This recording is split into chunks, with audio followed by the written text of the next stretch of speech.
Yep, we're on. Hey, what's up, everybody? It's Kenny Lamons here with Medicare Millennials, the channel where we help you learn how to sell Medicare year round and take you on our journey to building a large, successful Medicare book of business. If you haven't noticed already, we are not focused on recruiting agents to our FMO this year, but we are providing consulting services. You can always find that below in the description through our stand store if you're just interested in getting a one-on-one with us or a Zoom call or some extra training or some of the materials that we use when we sell Medicare. So my last video was just kind of why I believe that every independent Medicare insurance agent should be focusing at least some of their time on local marketing. And today I'm going to highlight 4 of my favorite ways to market locally that have all worked for me to different varying degrees. This kind of thing takes trial and error because every area is different and every one of your skill sets is just a little bit different. But these 4 areas, you can pick 1 or 2 of these, start right away on top of the leads you already buy, or if you're not doing any marketing right now, you can run with these and put all your time into it. So I'm going to have additional videos. I'm going to keep pushing on this local marketing topic where I break each one of these down individually and give you the nitty gritty on how they work. But today I'm just going to outline my top 4 favorite ways to market locally. And then I'll throw in a couple of bonus ideas as well for you overachievers. Okay, so number 1 is instead of doing through a mail house your generic business reply card Medicare lead, okay, which that's an excellent way to just get a consistent high quality lead, but this is different. What we're doing here is mailing out personalized postcards to seniors who are aging into Medicare. So people that are coming up on turning 65. It's a very competitive market. But what you can do is carve out your own little niche within that turning 65 market and differentiate yourself. You're probably not going to get super high volume using this strategy unless you're willing to mail a whole lot of these to a broader area. But if you just were to pick maybe one county, a couple of cities, or a handful of more rural counties, you can mail out a postcard directly to people turning 65 that is personalized. And it's going to have a picture of you, maybe you and your family, you and your dog, whatever you can do to make it personal.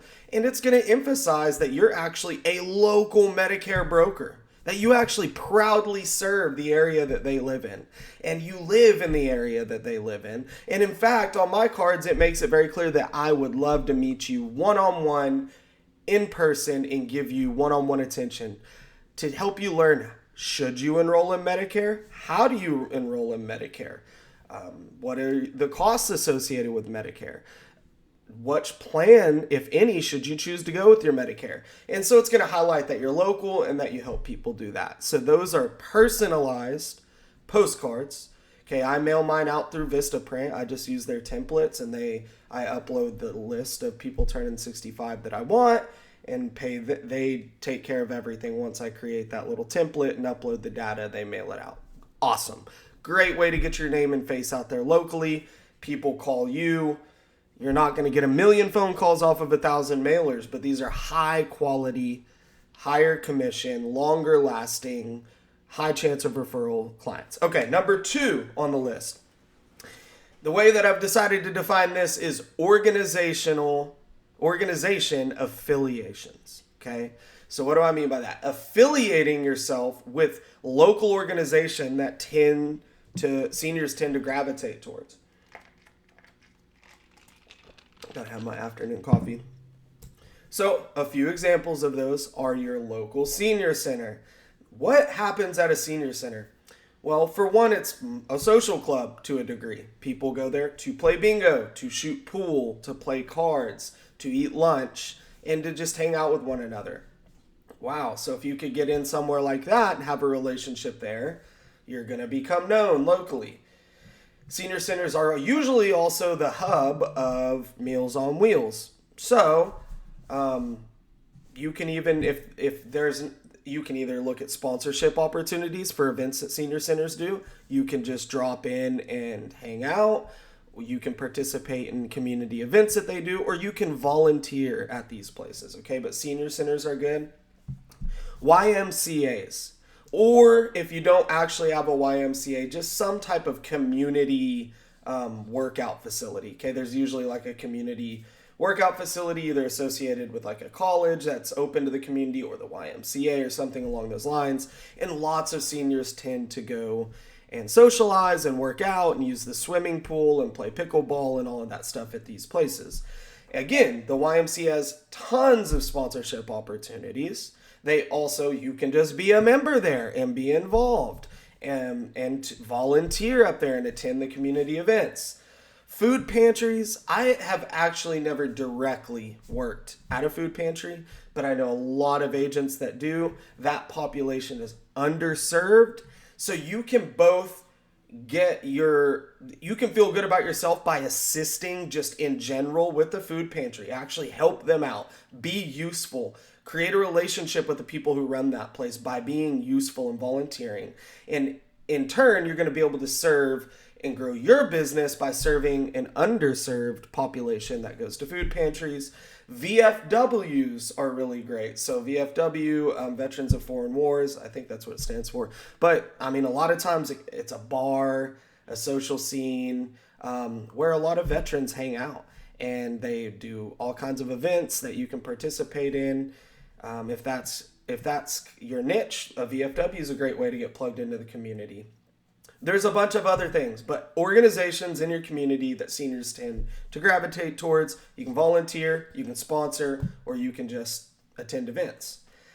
Number 3 on the list is referral partners. Okay, so this is where you want to create relationships with other business owners or community leaders, I guess you could say, that in turn, because of the relationship you have, will make sure to remember you and to refer you business that doesn't fall into what they do, but it does fall into what they know that you're a specialist at, which in this case is Medicare insurance plans. So a great way to do that is through your local chamber of commerce. Guys, I think the biggest mistake that I see people make when it comes to this is you think just because you showed up to one chamber meeting, for example, can be whatever it is, and because you paid for a lunch and you showed up, that you're just going to be able to bulldoze your way into all of these opportunities and people are just going to pour referrals into you. It's not going to work that way. I've been there, done that. It doesn't work that way. You have to consistently invest your time and sometimes your money into something like the chamber, create relationships, genuinely get to know people, refer business to other people, help out, and be involved.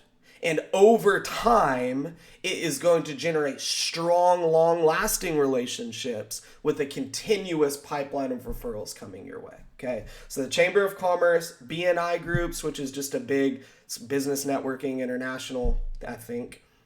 I've been a part of BNI groups. There's not one in the town that I live in right now. I might start one. There's a lot of times there's free leads groups. So you'll see these that meet for lunch on Fridays. Any business owner can show up. It's not exclusive. A lot of times there's not even a cost. Pay for your own lunch. And you just network with other business owners and pass referrals to one another. Kind of along the lines, so those are groups or organizations that you can be a part of. Don't spread yourself too thin. This is a mid to long-term play. It's not going to generate, you might get a onesie, twosie the first time you show up to something, but what you're looking for is to get your name in the community and establish good working relationships over time. So those are groups for referral partners, but also like you can focus individual businesses such as P&C agencies that have no desire to do anything in the health and life lines of insurance. Doctors' offices, obviously, pharmacies, financial advisors can be a good one.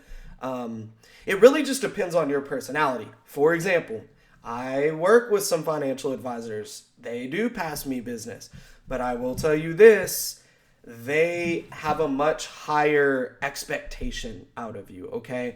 I guess they don't understand that, If their client, if they're managing $1 million worth of their assets, that client is worth a lot to that financial advisor. But let's say hypothetically that that particular client is a pain in the you know what, and they're needy and they're just never happy. We may not want them as Medicare agents. Truth be told, we just don't get paid enough per policy per month to deal with too big of headaches. We want to provide excellent service, but we need an excellent client in return for it to be worth our time and money. So that, again, financial advisors are great, but you may not have the patience to deal with that type of client that is a little bit higher end and has higher expectations, or it may be the perfect fit for you, okay? Whereas if you're at a doctor's office and you can really establish that relationship, they're normally not going to call you for an education and to spend a bunch of time on them. They're going to call you and say, this is my doctor's office. They told me to call you. There's something wrong with my insurance. Fix it. That may be harder to establish that relationship, but what you get on the back end is going to be maybe a little bit less relationship building when the client calls you. They're just going to trust that you have a good recommendation for them. I'm just trying to share with you, these are nuances I've learned by trial and error, okay? Like, it doesn't mean that one referral partner is necessarily better than the other, but it's what are you willing to tolerate? Because the reason I love the Medicare business is because I feel like I don't have to put up with bullcrap. I can choose what clients to work with, what referral partners are best for me. I'm not going to go, again, to a local organization that I don't fit in with, I don't feel comfortable with, because Medicare gives us that flexibility. So all of these things I'm listing here, I can share.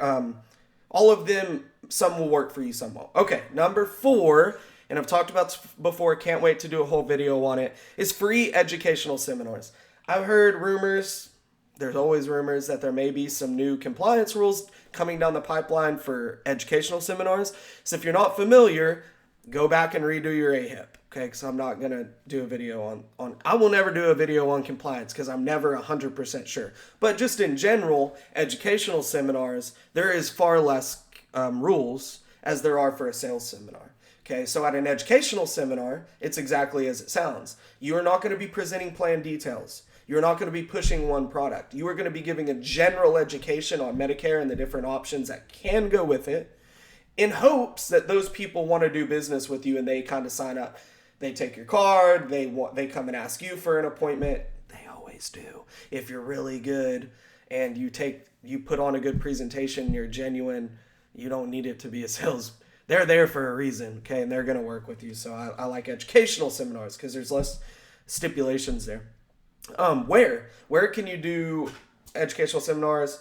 55 plus retirement apartment living centers, I guess you'd call it. So this could be like actually just a gated community with single family homes. It can be a high-rise apartment complex that caters to 55 plus.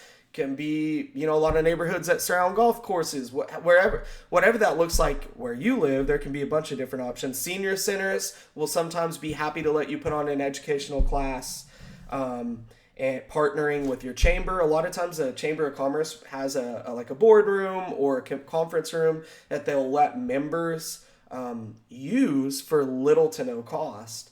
And sometimes they'll even market it for you. So that's a great way. Local libraries and community centers. Again, I'd have to do a whole video on this, but you can do at very low cost these educational seminars. Now, if you want 20, 30 plus people to attend them, you're going to spend some money on marketing, okay? And again, that topic needs its whole own video. But if this is something like, for instance, I have one apartment complex in Weatherford, Texas. It's not all that big, but it's only 55 plus. I'd go there 2 to 3 times a year, just depending how it works out. I've developed a relationship with the community manager. She loves when I come in, do this short, sweet, little educational class. I email her a PDF. She prints it out, puts it on the billboard. I am not getting 100 people there. One time I only had one person. Usually I have 3 to 5 people. But it's something that I just stop in and do. It takes an hour of my day. The 3 to 5 people that come are genuinely very interested in doing business with me. And I'm not spending really a penny other than time and gas on marketing.